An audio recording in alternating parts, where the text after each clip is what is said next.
Good afternoon student. आज हम MSc 4 same का paper third solid state physics unit 5 का टॉपिक करेंगे, डिफेक्ट्स इन क्रिस्टल। ये हमारा इस यूनिट का लेक्चर सीरीज में पहला लेक्चर है। इसमें हम मेनली देखते हैं कि डिफेक्ट क्या है।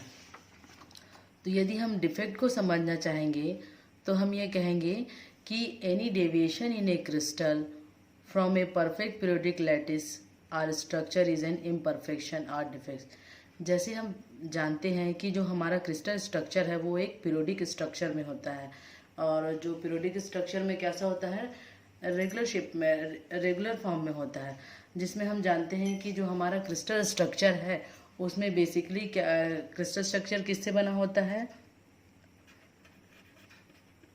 लैटिस प्लस बेसिस से।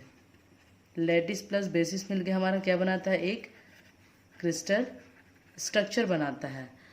जब भी हम क्रिस्टल स्ट्रक्चर की बात करते हैं और ये कहते हैं कि उसके जो सभी जो कॉन्स्टिट्यूएंट पार्टिकल्स हैं वो लैटिस में प्रेजेंट रहते हैं, वो एक आइडियल क्रिस्टल होता है।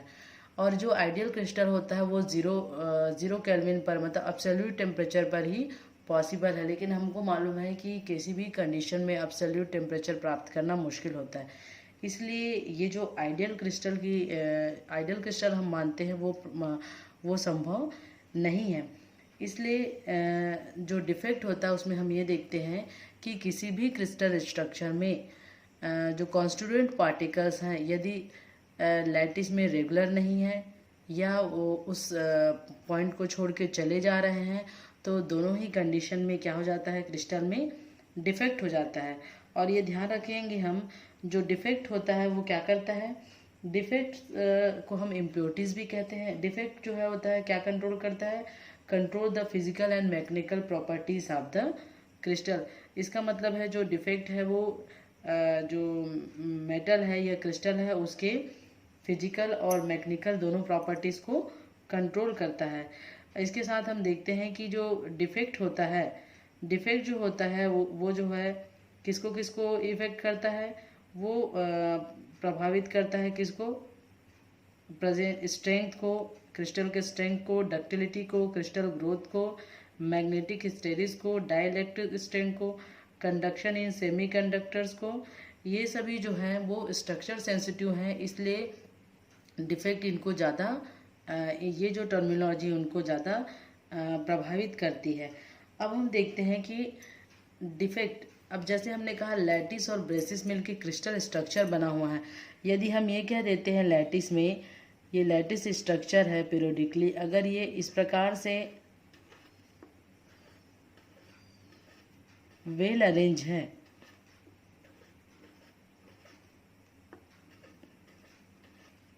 तो इसमें कोई भी डिफेक्ट नहीं। लेकिन यदि हम इस स्ट्रक्चर को इस प्रकार से देखते हैं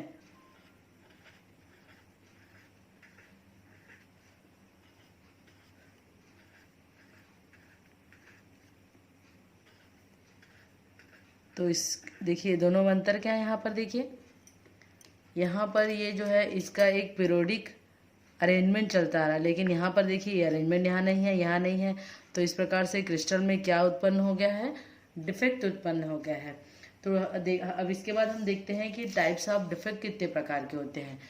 तो टाइप्स ऑफ डिफेक्ट में हम देखिए क्रिस्टल बेसिकली जब भी हम डिफेक्ट की बात करते हैं हमारे पास सबसे पहला डिफेक्ट जो आता है वो पॉइंट डिफेक्ट है। पॉइंट डिफेक्ट जिसको हम एटॉमिक डिफेक्ट भी कहते हैं। पॉइंट डिफेक्ट के अंतर्गत जो होता है, पॉइंट डिफेक्ट अगर हम डायमेंशन में देखेंगे तो जो हमारा जो पॉइंट डिफेक्ट है वो जीरो डायमेंशनल इम्परफेक्शन में आता है। पॉइंट डिफेक्ट हमारा किस में आता है, जीरो डायमेंशनल इम्परफेक्शन में आता है डायमेंशन के अनुसार।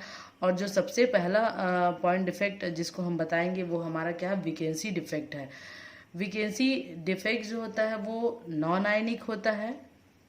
और एक दूसरा है, पॉइंट डिफेक्ट को हम कई प्रकार से बार डिवाइड कर सकते हैं, लेकिन जो आपकी जो सॉलिड स्टेट फिजिक्स में जो एसओ पिल्लई की जो बुक है उसमें पॉइंट डिफेक्ट को इस प्रकार से डिवाइड किया गया। आपने 12th केमिस्ट्री की बुक में देखा होगा, उसमें पॉइंट डिफेक्ट को स्टाइकोमेट्रिक बेस पर, इम्प्यूरिटी बेस पर और नॉन स्टाइकोमेट्रिक बेस पर भी डिवाइड किया गया है। तो सबसे पहले हम देखते हैं वेकेंसी डिफेक्ट। तो जो वेकेंसी डिफेक्ट होता है वो किसी भी इम्परफेक्शन का पहला और सिंपलेस्ट होता है जो लैटिस वेकेंसी होती है। ध्यान रखेंगे ये जो वेकेंसी डिफेक्ट है और इंटरस्टिशियल जो डिफेक्ट है, ये दोनों जो डिफेक्ट है वो किसके अंतर्गत आते हैं? स्टाइकोमेट्रिक डिफेक्ट के अंतर्गत आते हैं। और ये दोनों कैसे हैं? नॉन आयनिक है। नॉन आयनिक है इसका मतलब ये एटम्स में रहते हैं। और इसके साथ में अगर हम इसको देखते हैं कि इसको शॉर्टकी डिफेक्ट और फ्रैंकल डिफेक्ट को, तो ये दोनों कैसे डिफेक्ट हैं? ये दोनों आयनिक डिफेक्ट है। ये दोनों कैसे डिफेक्ट है? आयनिक डिफेक्ट है। लेकिन जो शॉर्टकी डिफेक्ट की प्रॉपर्टीज होती है वो वेकेंसीज डिफेक्ट के अनुसार ही होती है। और फ्रैंकल डिफेक्ट भी किसकी तरह होता है? इंटरस्टिशियल डिफेक्ट की तरह होता है।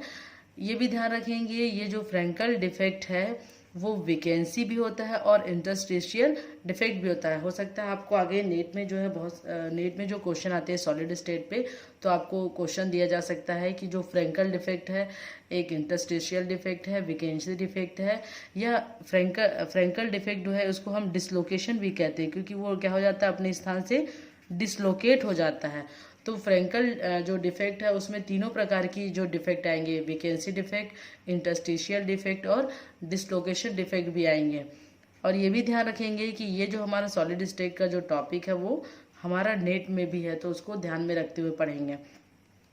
वेकेंसी डिफेक्ट या शॉर्टकी डिफेक्ट, जैसे हमने कहा आयन डिफेक्ट है, तो शॉर्टकी डिफेक्ट में हम देखते हैं वेकेंसी जनरेट हो जाना। वेकेंसी का अर्थ है कि जो प्लेस है वो वेकेंट हो जाना। लेकिन ध्यान रखेंगे कि चूंकि हमने इसको क्या कहा, स्टाइकोमेट्रिक का अर्थ है कि उसका जो वेंग है, जो वेट है वो एज इट इज रहना चाहिए। एज इट इज का अर्थ है कि अगर बैलेंस रहना चाहिए। जैसे कि शॉर्टकी डिफेक्ट में हम देखते हैं ये हमारा एक क्या हो गया? कैटायन हो गया।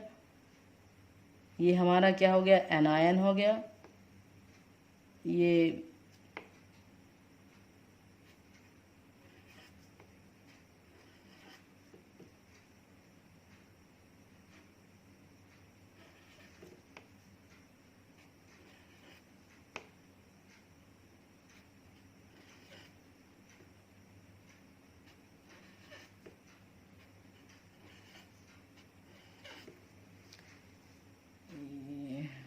यहाँ प्लस आया तो यहाँ पर प्लस आएगा, यहाँ पर मिसिंग रहेगा एक। अगर मैं इसको मिस कर दूं, ये देखिए यहाँ पर एक हमारा क्या मिसिंग हो रहा है? यहाँ पर देखेंगे ध्यान से, plus minus plus minus minus plus minus plus plus minus. इसका मतलब है इसमें एक कैटायन और एक एनायन दोनों ही मिसिंग है क्योंकि स्टाइकोमेट्रिक है। यहाँ पर वेकेंसी शॉर्टकी जो है, यहाँ पर देखिए ये जो रेगुलर अरेंजमेंट पीरियोडिक अरेंजमेंट है इनका, उसमें इसकी क्या हो गई है? वेकेंट हो गया। ये वाला प्लेस क्या हो गया? वेकेंट हो गया। यहाँ पर भी ये प्लेस क्या हो गया? वेकेंट हो गया है। और ये इसके स्टाइकोमेट्रिक को बैलेंस कर रहा है। इसका मतलब है कि अगर एक कैटायन है तो दूसरा क्या है? एनायन मिसिंग है, तो इसका जो स्टाइकोमेट्रिक बैलेंस है वो क्या हुआ है? बना हुआ है। इसी प्रकार से देखते हैं जो शॉर्टकी डिफेक्ट्स होता है, चूंकि इसमें वेकेंट हो जाता है प्लेस, इसलिए मास की कमी होती है। मास कम हो गया मतलब उस पूरे क्रिस्टल की डेंसिटी भी क्या हो जाएगी? कम हो जाएगी। इंटरस्टिशियल डिफेक्ट में हम क्या देखते हैं? देखिए इंटरस्टिशियल डिफेक्ट में क्या होता है, जो कैटायन जो है वो इंटरस्टिशियल प्लेस में चला जाता है या अपने प्लेस से क्या हो जाता है? डिसलोकेट हो जाता है। कैटायन क्या होता है? अपने प्लेस से डिसलोकेट हो जाता है।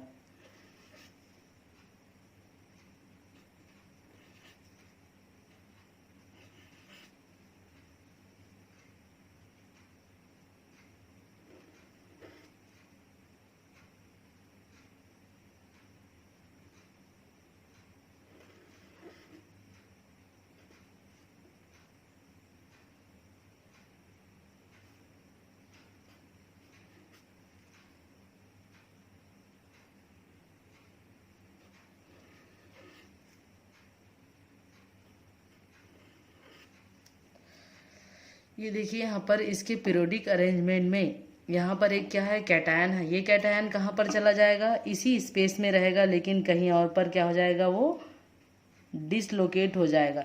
अब यहाँ पर क्वेश्चन उठता है कि सिर्फ कैटायन क्यों डिसलोकेट होता है, एनायन क्यों नहीं। ध्यान रखेंगे जो कैटायंस होते हैं उसका साइज जो होता है वो एनायंस की कंपैरिजन में क्या होता है, कम होता है। इसलिए कौन डिसलोकेट होता है, एक कैटायन डिसलोकेट होता है। इसमें हम देख रहे हैं कि इसमें इसके क्रिस्टल के मास पर कोई इफेक्ट नहीं होगा, क्योंकि ये क्या है, इंटरस्टिशियल प्लेस में ये क्या हो गया है, चला गया है या डिसलोकेट हो गया है। इसलिए इसको डिसलोकेशन भी कहते हैं, क्योंकि अपने प्लेस से हटकर इसी स्ट्रक्चर में क्या है, कहीं और पर चला गया है, इसलिए इसको हम क्या कहेंगे, डिसलोकेशन भी कहते हैं। तो इसमें देखते हैं कि मास पर कोई इफेक्ट नहीं होता, तो उसकी डेंसिटी पर भी कोई इफेक्ट नहीं होता। उसके बाद आता है कंपोजिशनल डिफेक्ट। इसको हम इम्प्योरिटीज डिफेक्ट भी कहेंगे। इम्प्योरिटीज डिफेक्ट इसलिए कहते हैं क्योंकि इसमें हम क्या कहते हैं, सब्स्टिट्यूशनल इम्प्योरिटी करते हैं। बाहर से हम इम्प्योरिटी देते हैं एलॉय के रूप में उसको, या फिर हम क्या करते हैं, इंटरस्टिशियल इम्प्योरिटी देते हैं। अंदर से किसी अन्य उसका क्या देंगे, हम उसको इम्प्योरिटीज देंगे। चौथा जो होता है पॉइंट डिफेक्ट का हमारा है वो इलेक्ट्रॉनिक डिफेक्ट। इलेक्ट्रॉनिक डिफेक्ट में हम क्या कर सकते हैं, इलेक्ट्रॉनिक डिफेक्ट में जो है वो मूवमेंट ऑफ इलेक्ट्रॉन्स है, और इसी के आधार पर हमारे पास क्या आता है, हम किसी सेमीकंडक्टर को एन टाइप पी टाइप के सेमीकंडक्टर्स में बताते हैं, क्योंकि वो क्या करता है, मूवमेंट ऑफ इलेक्ट्रॉन्स बताता है। ध्यान रखेंगे इसको हम क्या कहते हैं, इस प्रकार के डिफेक्ट्स को हम थर्मोडायनेमिक डिफेक्ट्स भी कहते हैं, क्योंकि ये सब थर्मल प्रॉपर्टी से ही होते हैं। और हमारे जो सिलेबस है, सिलेबस में हमको बेसिकली क्या करना है, सिलेबस में हमको करना है शॉर्टकी और फ्रैंकल डिफेक्ट। तो शॉर्टकी और फ्रैंकल डिफेक्ट इसको हम जो नेक्स्ट लेक्चर है उसमें इनके पूरे मैथमेटिकल फॉर्म देखेंगे कि वो किस प्रकार से डिस्ट्रीब्यूटेड होते हैं।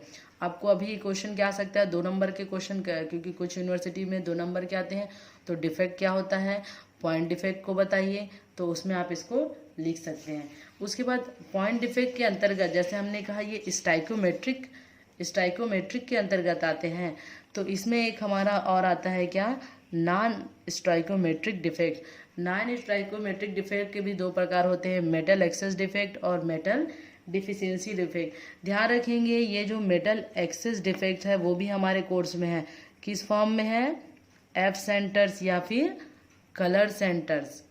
एफ सेंटर या कलर सेंटर बेसिकली जो है वो हमारे किस में आते हैं, मेटल एक्सेस डिफेक्ट्स में आते हैं। इसमें क्या होता है, इसमें हमारा एक एनायन जो होता है, एनायन क्या करता है, प्लेस छोड़ के चला जाता है। देखिए कैसे,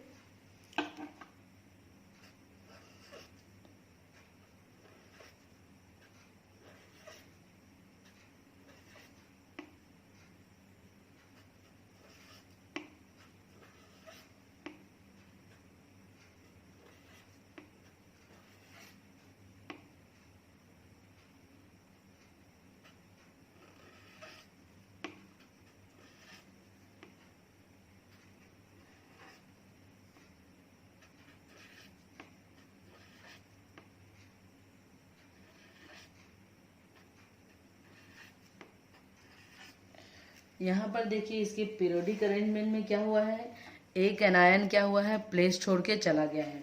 तो इस एनायन के प्लेस को कौन वो करता है, इस एनायन को प्लेस को करता है एक हमारा एक मेटल एक्सेस डिफेक्ट है। इसलिए क्या करता है, देखो metal excess defect due to the anionic vacancies, क्योंकि यहाँ पर क्या आ गई है, एक एनायनिक वैकेंसीज आ गई है। किसमें, जनरली ये किसमें होता है, एल्कली हैलाइड्स में। जैसे कि इसके एग्जाम्पल में है NaCl। यदि NaCl को हम क्या करेंगे, Na वेपर देंगे, यदि NaCl को हम Na वेपर देंगे तो वहाँ पर क्या होता है, इस वेपर की NaCl, तो ये Cl क्या होता है, देखिए यहाँ पर Cl माइनस में, ये Cl उठ के क्या करता है, चला जाता है, एनायंस चला जाता है, एनायंस की यहाँ पर वैकेंसी हो जाती है। तो ये जो Na है, जो वेपर इलेक्ट्रॉन है, यहाँ पर कौन जाता है, फिर आपका यहाँ पर जाता है आपका इलेक्ट्रॉन चला जाता है, इलेक्ट्रॉन जाता है, क्या करते हैं देखिए, alkaline halides NaCl, when crystal of NaCl are heated in a atmosphere of sodium vapor, the sodium atoms are deposited on the surface of the crystal. the chlorine ion diffuse to the surface of the crystal and combine with the Na atoms to give NaCl. This happens by loss of electron by sodium. जैसे ही क्या करता है ये Cl Na से contact करता है, Na क्या loss कर देता है, इलेक्ट्रॉन्स को लॉस कर देता है. The released electron diffuse into the crystal and occupy the anionic space. यहाँ से जो इलेक्ट्रॉन रिलीज होता है वो क्या करता है, क्रिस्टल में इस स्पेस को क्या करता है, जो Cl का स्पेस है उसको उसने क्या कर लिया है, ऑक्यूपाई कर लिया है. और ऑक्यूपाई करने के बाद वो क्या करता है, occupy an excess of sodium. The anionic sites occupied by the unpaired electrons are called F centers. और इसको हम क्या कहते हैं, एफ सेंटर्स कहते हैं. इसको हमने क्या नाम दिया है, एफ सेंटर्स नाम दिया है. बेसिकली एफ सेंटर्स क्यों नाम दिया है, क्योंकि इसको जर्मन साइंटिस्ट जो थे फ्रैब ने बनाया था. और जो इसका मीनिंग फ्रैब का जो मीनिंग होता है वो होता है कलर, इसलिए इसको कलर सेंटर भी कहते हैं और या फिर इसको एफ सेंटर भी कहते हैं. और इससे हमको क्या कौन सा कलर मिलता है, इस प्रोसेस से हमको इस क्रिस्टल का कौन सा कलर मिलता है, येलो कलर मिलता है. इसलिए ये बेसिकली क्या करता है, ये कलर्स प्रोवाइड करता है. ये हमको क्या करता है, प्रोवाइड करता है. और ध्यान रखेंगे ये हमारे जो सिलेबस है यूनिट 5 तो उसमें है एफ सेंटर या फिर कलर सेंटर. उसके बाद आता है मेटल डिफिशियंसी डिफेक्ट. हम ये देखते हैं कि बहुत सारे जो मेटल्स होते हैं उसमें बहुत सारी डिफिशियंसी आती है. बेसिकली इसको हमको पढ़ना नहीं है, तो ये आप ध्यान रखेंगे कि जो नॉन स्टाइकोमेट्रिक डिफेक्ट में मेटल एक्सेस डिफेक्ट आता है और मेटल डिफिशियंसी डिफेक्ट मैक्सिमम जो एलाइज होते हैं जब हम मिक्सिंग करते हैं तो उस कंडीशन में हमको मेटल डिफिशियंसी डिफेक्ट मिलती है. उसके बाद जो सेकेंड टाइप ऑफ जो डिफेक्ट आता है वो है हमारा लाइन डिफेक्ट. और लाइन डिफेक्ट जो है हमारा कौन सा होता है, लाइन डिफेक्ट जो है हमारा वो वन डायमेंशनल इम्परफेक्शन भी होता है, वन डायमेंशनल डिफेक्ट भी होता है. लाइन डिफेक्ट के अंतर्गत हमारा क्या आता है, लाइन डिफेक्ट के अंतर्गत हमारा आता है एज डिसलोकेशन और स्क्रू डिसलोकेशन. तो लाइन डिफेक्ट क्या कर सकते हैं, लाइन डिफेक्ट और dislocation are lines along which whole rows of atoms in a solid are arranged anonymously. इसका मतलब क्या है कि इसमें क्या होता है, dislocations are linear defects around which the atoms of the crystal lattice are misaligned. Misaligned होना मतलब क्या हो जाता है, वो अपनी लाइन से हट जाता है. तो जब अपनी लाइन से वो मिसअलाइंड हो जाता है तो उसको हमने कितने प्रकार से बांटा हुआ है, एज डिसलोकेशन और स्क्रू डिसलोकेशन. ध्यान रखेंगे इसको भी हमको क्या करना, सिलेबस में करना. आपके पास क्वेश्चन कैसे आ सकता है, 6 नंबर का, इसको डिटेल में लिखने का आता है, उसके साथ में इनको डिफ्रेंशिएट करने का आता है. उसके बाद आता है तीसरे पर जो डिफेक्ट आता है वो है हमारा surface defect. Surface defect basically कितने प्रकार के होते हैं, सरफेस डिफेक्ट में सरफेस डिफेक्ट को हम 2 डायमेंशनल डिफेक्ट भी कहते हैं अगर डायमेंशनल के अनुसार पढ़ लें. और ये होते हैं हमारे grain boundaries, twin boundaries, tilde boundaries और स्टैकिंग फॉल. जो फ्री सरफेस होता है वो free surface defect maximum crystal में पाया जाता है. इसको भी हमको क्या करना, भी हमारे सिलेबस में इनको भी हमको पढ़ना है. और चौथा हमारा क्या है, वॉल्यूम डिफेक्ट है. वॉल्यूम डिफेक्ट्स को हम क्या कर सकते हैं, ये हमारा 3 डायमेंशनल रहता है, 3 डायमेंशनल डिफेक्ट भी है. और पांचवा जो है थर्मल वाइब्रेशन. थर्मल वाइब्रेशन जो है बेसिकली वो क्रिस्टल में डिफेक्ट तो नहीं करता है, क्योंकि क्रिस्टल बेसिकली क्या करता है, अपने उस पर वाइब्रेट होता रहता है. लेकिन फिर भी हम ये मानते हैं कि थोड़ा सा टेम्परेचर पर भी वो क्या करता है, थर्मली उसमें वाइब्रेशन होता है, तो क्रिस्टल में क्या उत्पन्न हो जाता है, डिफेक्ट हो जाता है. तो इस प्रकार से अगर डिफेक्ट और उसके टाइप को बताने के लिए आपके पास 2 नंबर या 4 नंबर को क्वेश्चन आएगा तो आप इसको इस प्रकार से बता सकते हैं. मुझे उम्मीद है कि आप लोगों को ये समझ में आया होगा. Thank you very much.